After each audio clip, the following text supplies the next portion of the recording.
Good afternoon, everyone. I'm Chris Piper, Superintendent for Troy City Schools, and I'm coming to you through this video with a COVID-19 update and some information on how things are going in school recently.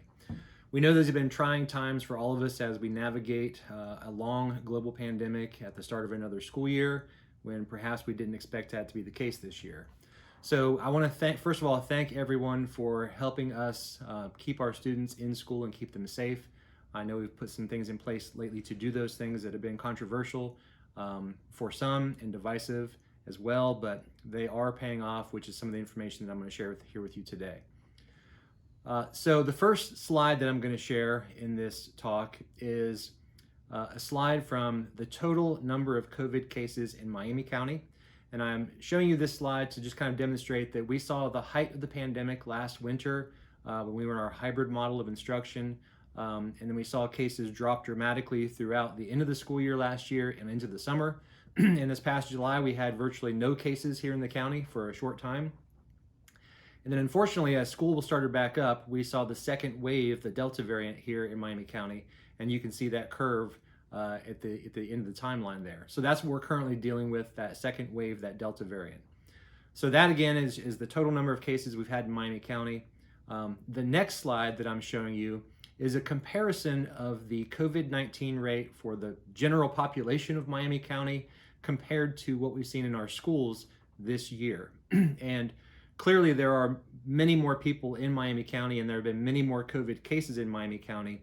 But to illustrate the difference of infection rate for our school population versus the general population, I've adjusted those populations to be the same. We have 4,060 students in our school district, and this red line that you see on this chart represents the total number of cases we've had among our students over the course of this school year.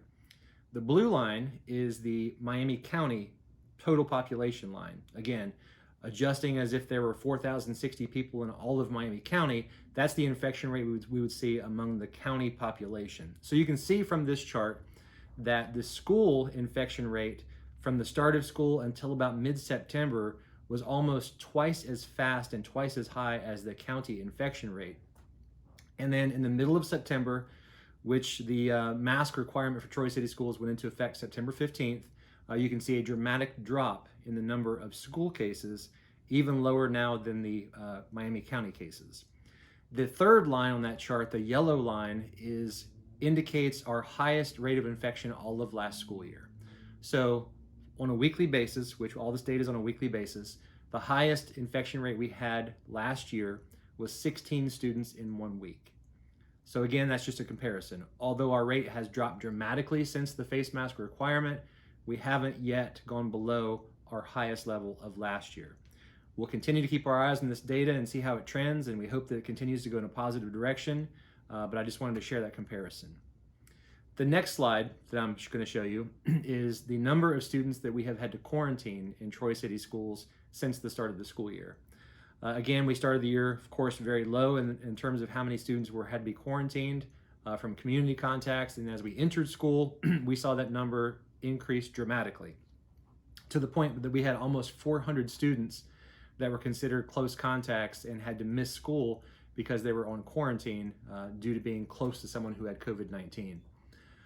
That was our highest level. That dropped down significantly, but then in about mid-September again, when our face mask requirement went into effect, we were still quarantining over 200 students per day. And then once that face mask requirement went into effect, those who were in quarantine finished their quarantine period, returned to school, and we've seen that since then we haven't had to require nearly as many students to quarantine because of the face mask requirement. Last Tuesday, we had 106 students out total across the district, and as we went through those students to see who were out for quarantine, we realized that about 70% of the students that were currently out on quarantine are out because of contacts in the community or in their home, not here in school. Only about 30 students have been asked to quarantine here in school over the past week due to being a close contact in school. So again, that's where the face mask requirement is paying off by not requiring students to quarantine. The final slide that I'll show you are school attendance rates for all of our buildings from the start of school until the end of last week. And again, you will see that at the height of the infection rate here in our school, we had pretty low attendance rates, particularly across a couple of our buildings. Attendance rates were much lower across the district as students were testing positive for COVID and also being required to quarantine because they were close contacts in school. You'll see that now our attendance rates are back up about where they should be, in the mid 90% range, and that's been the case for the last several weeks.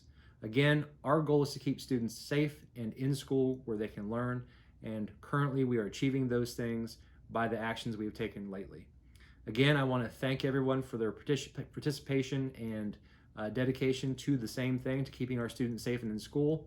And we hope to get through all of this very soon and return to normal as fast as possible. But again, our priority today is to keep our students safe and in school. So we thank you for your continued support. And if you have any questions, please let us know. Thanks, have a great day, and go Trojans.